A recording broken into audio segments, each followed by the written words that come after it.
Hi everyone, welcome back to the Web3 channel. My name is Zach. In this video, we're going off from where we left off in the last video, going about Bitcoin and what is happening in the space currently. Now we're looking at Australia's plan to create a crypto competitive edge in 12 steps. So let's jump into it. A recent Senate report on digital assets regulation is a pro-crypto statement of intent from the Australian government that the world can learn from. In October 2021, the Senate Committee for Australia as a Technology and Financial Centre released its much-awaited recommendations for how crypto should be regulated.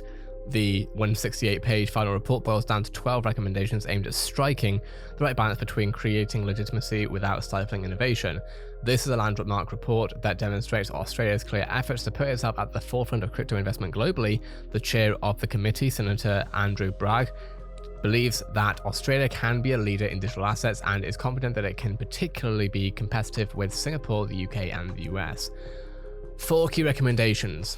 Let's go into it. First, the introduction of a range of new crypto-specific licenses and regulations. For too long, regulators around the world have been trying to put square pegs cryptocurrency in round holes, being traditional financial regulation. This approach underestimates the fundamental differences that exist, as well as the potential that digital assets have to transform the world.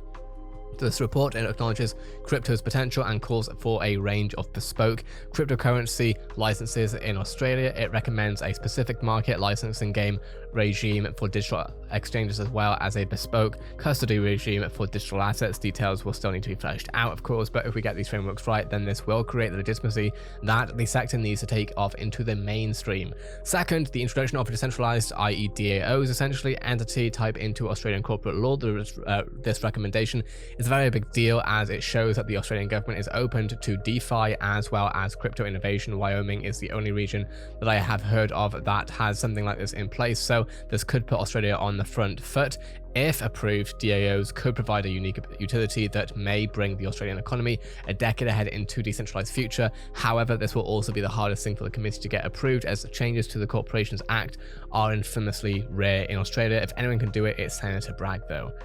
Third, improved tax rules for crypto-to-crypto transactions. Recent Finder research shows that over 17% of Australians own cryptocurrency, the third highest rate of adoption in the world. However, this growing group has had to grapple with tax rules that are confusing at best. Historically, crypto-to-crypto transfers have been considered a capital gain by the Australian Tax Office. The new recommendation calls for tax only when there has been a clearly definable capital gain or loss. Again, the devil will be in the detail on this one, but active Australian crypto users could be the real winners. So looking at crypto ownership in Australia, so we have, of course, Bitcoin for 11.6%, Ethereum for 7.5%, Cardano for 0.7%, Doge, of course, for 4.1%, and then Binance for 2.6%, with other, I assume that means altcoins as well, maybe, is 17.7%. Fourth, new tax incentives to encourage green crypto mining. The committee recommends a 10% company tax discount for crypto mining businesses that use renewable energy. This looks like a smart move to support 2 high-growth Australian industries, renewable energy and crypto. This will be especially important as the committee tries to get these committees signed off against the backdrop, of course, of COP26 and legitimate rising concerns about climate change. So 3 tough issues. Timeline for turning recommendations into law. Right now, these are all just recommendations and are worth as much as the political that will exist to enact them. As with any country, politics in Australia moves slowly, and this will be no different. Senator Andrew Bragg is bullish that he can get all the recommendations passed in 12 months, and I back him to get it done. To be clear, what I'm talking about is through Cointelegraph's writers, not my own personal beliefs, but it looks interesting. His cause could also be supported by a growing view that crypto innovation could be a vote winner with young Australians in a looming federal election, as nearly a third of Gen Z already own crypto. Finder's Crypto Report 2021, 1 in 6 Australians own crypto, 23% men, 11% women. I'm sure that will change and evolve over time. 31% of Gen Z own crypto. Top reasons Australians buy crypto: to diversify their portfolio, because it's going up in value, fear of missing out, FOMO. 1 in 5 non-crypto owners are reluctant to buy crypto because they don't know how. 1 in 3 think Bitcoin will eventually overtake fiat currency. 56% of Australians think Elon Musk. Okay. Implication for crypto businesses during the pre-reform period. If it takes a year to introduce the new laws, then there are still questions about what crypto businesses can do in the meantime. Main submissions call for a safe harbor against regulation until rules have been finalized, but this was not explicitly recommended by the committee. However, the direction of travel has been set and there is clear support for crypto innovation and an acknowledgement that new rules and licenses are needed. I would be surprised if we saw much in the way of regulatory action until then. Specifics for the licensing and tax proposals. Many of the recommendations were light on detail, and it looks like the Australian Treasury will now lead on these matters. The industry will be very interested to know what the requirements for being a custodian or digital exchange will be, particularly when it comes to capital requirements. If there's too much regulatory burden, then businesses will move offshore. Likewise, consumers will need more clarity on what a clearly definable capital gain or loss is for tax purposes. In many ways, the work starts now, and of course, Australia is not the only country dealing with this. Learnings for governments around the world. The crypto industry is ready to talk policy. It's fair to say that this select committee was inundated with engagement from crypto businesses, academics, peak bodies, and regulators. More than 100 written submissions contributed, and there were 3 full days of public hearings. It's not often that an industry is asking for more regulation, but that is what's happening here.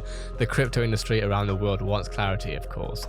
Broad reviews are more effective than siloed approaches. One key reason that this consultation had so much engagement was that it looked at the digital asset industry holistically rather than from one angle only. A problem we're seeing around the world is regulators interested in looking at crypto assets from their specific regulatory view, but broad innovation should be assessed through such a narrow lens. This consultation managed to look at the industry holistically while still getting to the specific issues. I welcome more reviews like it around the world. Bespoke digital asset policy approaches will be needed. Digital assets have hit critical velocity and their evolution can now no longer be ignored. Piecemeal changes to legacy financial services policy will not work. We need policymakers around the world to work together to create bespoke policies that are fit for purpose. Coinbase captures this well in Pillar 1 of its digital assets policy proposal. This DAP calls for a new framework for how we regulate digital assets that will ensure that innovation can occur in ways that are not hampered by the difficulty of transitioning from our legacy market structure. These recommendations in Australia are an attempt at doing exactly what which means we can learn from what is clear about the world is changing. The Senate committee in Australia should be applauded for taking a holistic approach. So definitely interesting stuff, and I assume that Fred Sylvester is the person writing about this. An interesting bio, I guess.